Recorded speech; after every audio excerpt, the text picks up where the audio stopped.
ஜோதிட அபிமான்களே, இன்று மானிட ஜென்மத்தை வாட்டி வதக்கும் காதல் சார்ந்த சில உண்மைகளை அறிவோம். பொதுவாக காதல் தோல்வி என்பது இந்நாளும் சரி அந்நாளும் சரி பலரை வாட்டி வதக்கும் ஒரு சமூக நீதியாகத்தான் இருக்கிறது. அதில் இக்காலத்தில் அரசாங்கம் வேறு புது சட்டங்கள் மூலம் மாமன் மகள் அத்தை மகளை திருமணம் செய்வது, உறவில் திருமணம் செய்யக்கூடாது என்பதை ஆணித்தரமாக எதிர்க்கிறது. அவை சார்ந்த சில உண்மைகளையும், ஏன் திருமணம் பண்ணக்கூடாது, எப்படி பண்ணலாம், ஏன் சாஸ்திர ரீதியாக இதற்கு முற்றுப்புள்ளி வருது என்பதையெல்லாம் சுவையாக சொல்கிறேன். பொதுவாக காதல் தோல்வி என்றால் அக்காலம் முதலே அனார்கலி சலீம், லைலா மஜ்னு, ரோமியோ ஜூலியட், நலன் தமயந்தி, அம்பிகாபதி அமராவதி, இவன் டி ராஜேந்தர், ஒரு தலை ராகம், இந்த மாதிரி அந்த காலந்தொட்டே காதலுக்கு பலவிதமான இடையூறுகள் வந்தாலும் ஜாதி மதம் பேதம், பணக்காரர் இல்லாமற் இல்லா உடையார், இப்படி வசதி சாய்ந்த பல தொல்லைகளாலே கூட இந்த காதல் ஆணவ கொலைகளில் கூட இக்காலத்தில் முறைகிறது. அது எண்ணத்தினால் நடக்கிறது, ஏதென்று சாஸ்திர உண்மை என்பதை பார்ப்போம். தோழர்களே, பொதுவில் மாமன் மகள் அத்தை மகள் அத்தை உறவு சார்ந்த திருமணங்களுக்கு அதிர்ஷ்டம் வேண்டும் என்றால் யாவருக்கும் அது சுலபமாக அபிவதியில்லை. பொதுவில் நமக்கு மாமன் இருக்க வேண்டும், அத்தை இருக்க வேண்டும். அப்படி இருந்தால்தான் நமக்கு உறவில் நல்ல சந்தர்ப்பங்கள் வரும். அதுபோக பாவாடை தாவணியில் பார்த்த சில முகங்கள் வாளாகி அது பருவ கலர்ச்சியில் வரும் பொழுது, வேறொருவர் திருமணம் செய்து கொண்டு போகும் பொழுது நம்முடைய மனம் பாடாய்ப்படுத்தும்.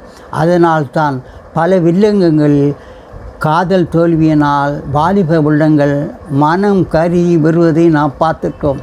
பொதுவாக சாஸ்திர ரீதியாக எப்படி என்றால், உங்களுடைய ஜாதகத்தை எடுத்துக்கொண்டால் 2ஆம் இடம் 7ஆம் இடம் 11ஆம் இடம் ஆகிய இடத்தில் சுக்கிரன் கூடியிருந்தால், எந்த லக்னாதிபதி ஆதிபத்தியத்தோடு கூடியிருந்தால் நிச்சயமாக உறவில் திருமணம் நடக்கும்.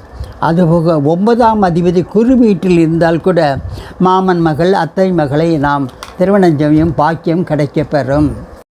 அன்பர்களே, இந்த கவி அமைப்பை பாருங்கள். பொதுவாக இதுதான் திருமண ரேகை என்பது. திருமண ரேகையிலிருந்து ஒரு நேராக ஒரு கோடு சுக்கிரமேட்டில் போனால் கூட உங்களுக்கு உறவில் திருமணம் வந்துவிடும்.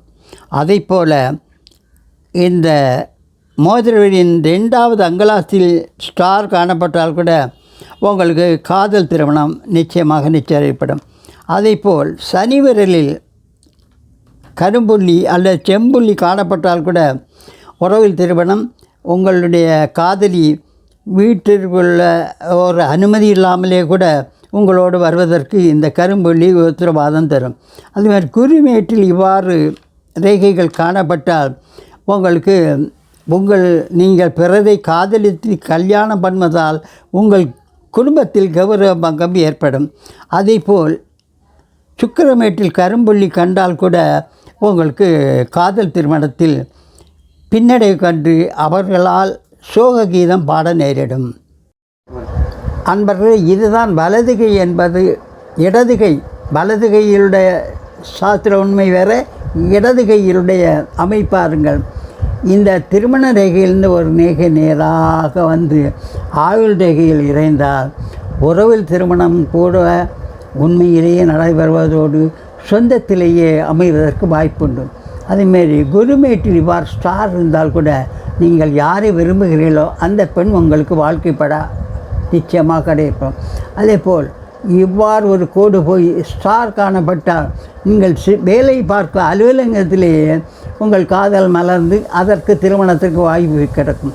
அதேபோல் சுண்டுவரலின் இறுதி பாகம் கரும்புள்ளி காணப்பட்டால், அதாவது சுண்டலின் கடைசி அங்கலத்தில் இவ்வாறு கரும்புள்ளி காணப்பட்டால் நீங்கள் திருமணத்திற்கு முன்னே, அதாவது குழந்தை பாக்கியம் வருவதற்கான சூழ்நிலை ஏற்படும். ஆகவே அதில் நீங்கள் உஷாராக இருத்தல் வேண்டும். நன்றி, வணக்கம்.